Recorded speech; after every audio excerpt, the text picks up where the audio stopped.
Alright guys, I wanted to do a quick review, hopefully a quick review of the differences and the options between your Springfield XDm 5.25 competition model pistol and your Smith & Wesson M&P Pro model pistol. Both of these are chambered in 9mm. Both of them are supposed to be your out-of-the-box competition-ready pistol.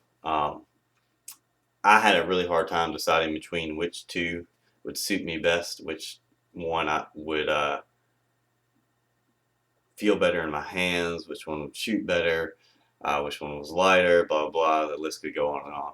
So I ended up buying the XDM first, shot it, liked the way it shot, had a few complaints with the sight picture on it, and kind of got to wondering what the Smith & Wesson was like and what it would feel like and what it would shoot like and what the sight picture on it would be like.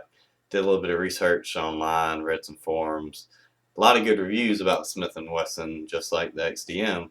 So went to the store, picked them up, held it, and really liked it. So I ended up buying it as well. Um, Hopefully this video will help some of you out there so you don't have to buy both of them like I did, because neither of these guns are cheap guns by any means. They're not your entry-level guns. It's not the gun that a first-time gun buyer is going to go out and say, oh yeah, I want that, that's a good price, let me pick it up. They're both cost pretty good. I think the retail on the XDM is around $750 is probably the cheapest I've seen it, online or in stores. If you live on a base, you might be able to get it a little bit cheaper on base. As far as the Smith & Wesson M&P goes, if I remember correctly, around $620 sounds about right. So both pretty expensive guns. Anyways, I'm gonna do a little unboxing so you can kind of see what they both come with. Springfield is pretty standard as far as how they ship their pistols. They all kind of come with all the nice accessories and everything else. You got your pistol, you've got your 3 magazines, your lock, your magazine holster, your speed loader, your gun holster, and 3 back straps. One's already on the gun, then your 2 extras. Also comes with these extra fiber optic sights. You got a red one and a green one in there. That's nice. I guess if you don't like the factory red one that comes on it, you can change them out. Never changed one out, but the instructions look fairly simple on that.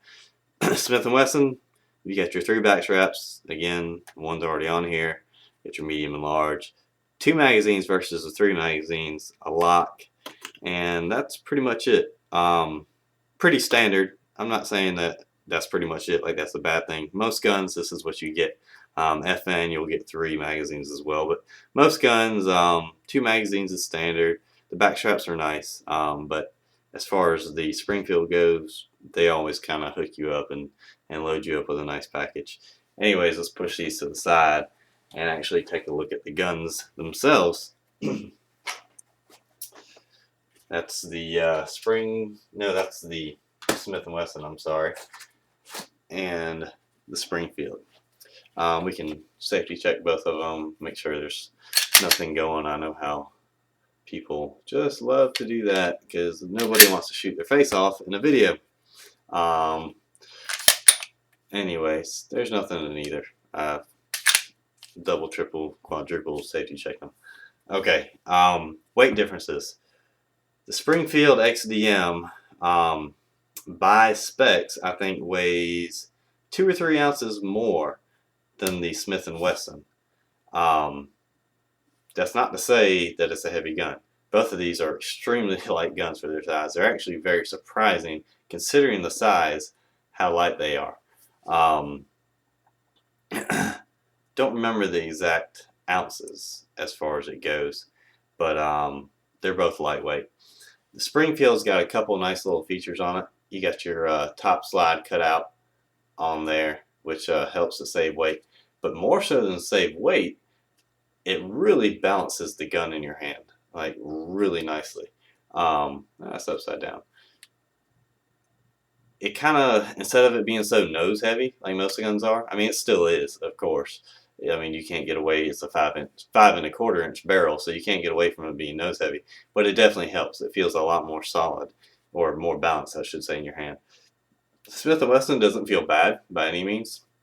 It still feels good. It's not heavy. It's actually lighter, like I said, than the XDM, but it is a little bit more nose heavy. You don't have that nice little cutout and to take away from that nose weight on there. This one comes with a green fiber optic sight on it. Let's see if you can see that. As the XDM comes factory with a red, there it is, a red fiber optic sight.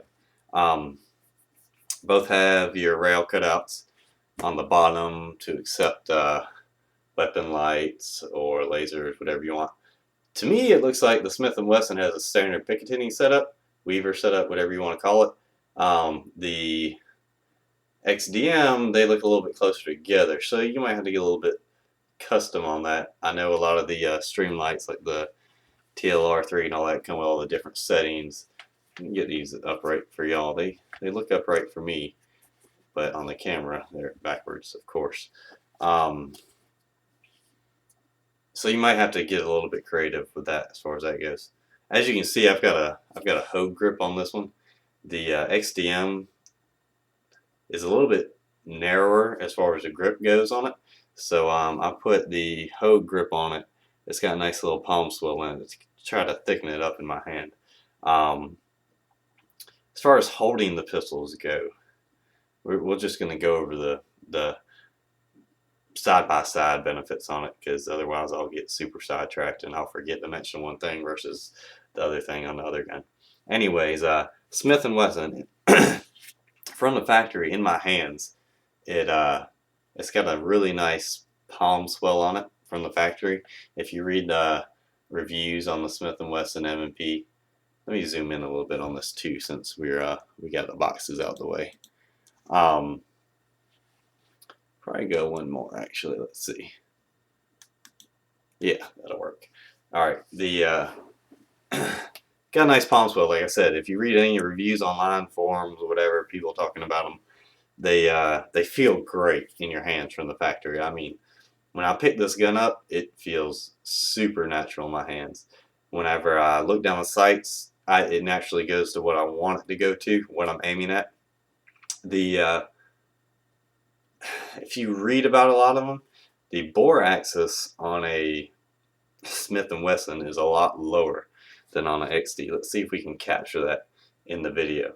Yeah, you can see that. You see how much higher the XDM sits, let's give it the same level, compared to the Smith & Wesson. It's pretty substantial difference. If you got bigger hands, you might not notice that as much. To me, I noticed it quite a bit. I've got pretty small hands. Excuse me, sorry.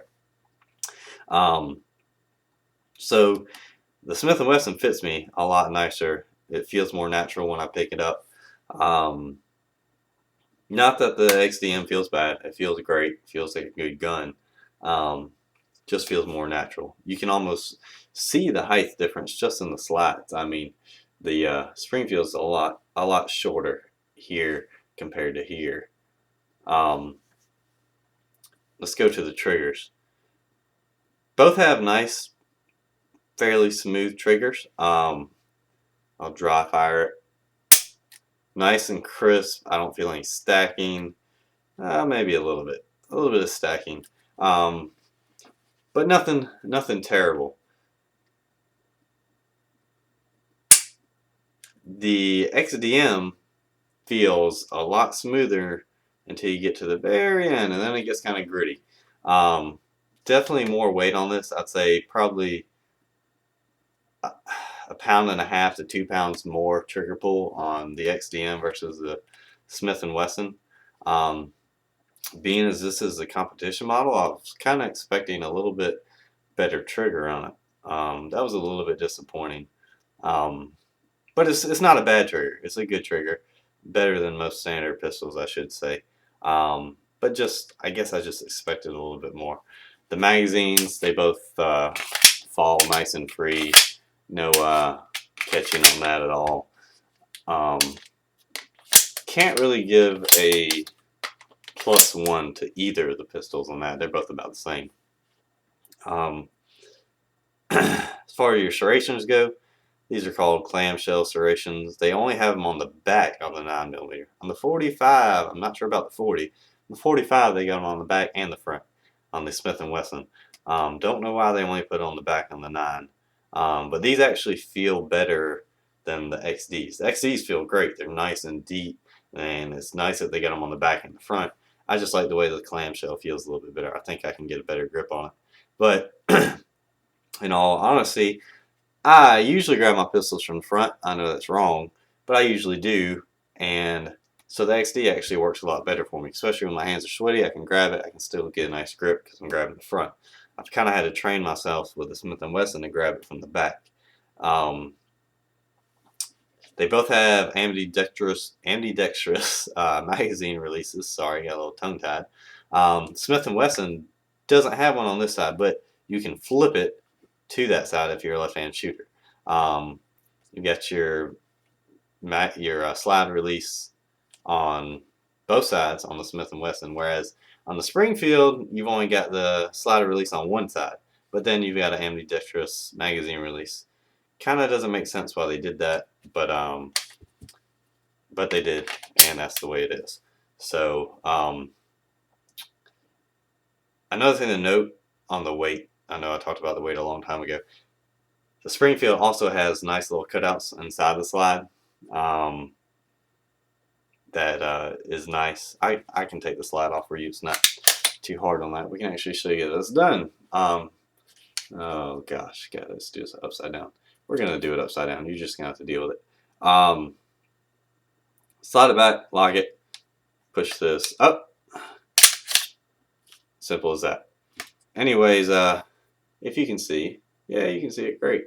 Right there and right there, you've got nice little cutouts to reduce the weight in the slide. This slide, the upper is very light compared to the Smith & Wesson, but the lower is heavier, and I think that's where it gains the extra weight over the Smith & Wesson. The Smith & Wesson is lighter overall. I'm like doing this all backwards. Oh, magazine's in there. How about that? It's lighter overall, but it's not in the upper. It's in the lower. So that's kind of funny that I got that out with the magazine in it still. Anyways, so you can see the difference. Heavy, light, light, heavy. So you're kind of giving and taking on both. The slides on the lower, on the, see how nice and thick, front and rear, nice, thick, and long on the XDM. Does a really nice job of keeping the upper slide nice and sturdy in there. The Smith & Wesson, you can see they're pretty small. Right there and right there in the front. They're small, but the difference is, I've got it probably way too old up. The difference is these are metal, these are plastic. They're bigger, they're nicer, they're beefier, but they're plastic. Whereas Smith & Wesson has a metal insert for the slide guides. Might not be a big deal to a lot of people. I've dealt with polymer pistols with metal inserts before and never had a problem with them. Never had one with all plastic. Seems great, but I'm kind of questioning the longevity of it. I don't know how long that's going to last in the grand scheme of things as far as reliability goes. So that's pretty much it between the pistols. You got a 5-inch barrel, 5.25-inch barrel on this one. So not too much of a difference there. They both shoot great. Minimal recoil on both. Large pistols for 9mm. So the felt recoil is not much at all. The sight, I don't know if I went over that. The rear sight, excuse me, is adjustable. You can see the little flathead adjustment there for your vertical, and then your flathead adjustment there for your left or right. Really nice. Super easy, super adjustable. I guess if you were to put night sights or something on it, very easy to line it back up. The rear sight on the Smith & Wesson is a Novak style sight.